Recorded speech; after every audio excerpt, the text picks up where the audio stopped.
is able to respond or even is really aware of what's going on in the region?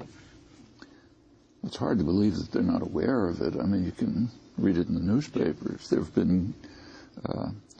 have been demonstrations and protests going on for years.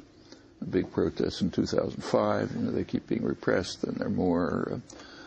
In fact, the current wave of protests actually began last November in Western Sahara, Morocco, which is under Moroccan rule after a brutal invasion and occupation.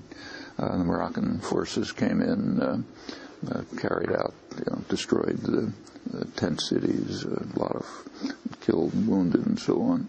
And then it spread. You have to be pretty...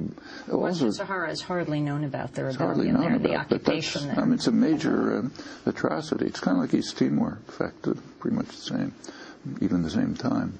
But it's blowing up. And also, they must read the studies of Arab public opinion. I mean, you can't imagine an intelligence service that doesn't read the regular studies by Western polling agencies of Arab public opinion. And if you look at them, you can see why democracy is such a frightening concept. The latest major study last August, released by the Brookings Institute, so not very obscure, showed that almost nobody in the Arab world regards Iran as a threat, 10%. What they regard as a threat is the United States and Israel, like 80, 90%.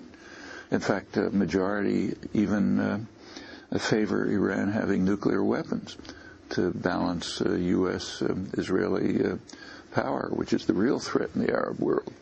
You take a look at when they list people who are respected. Erdogan, Turkey, is way up on top. Obama isn't even listed. You get down to Osama bin Laden, Saddam Hussein, no Obama. Now these are the opinions of people in the Arab world.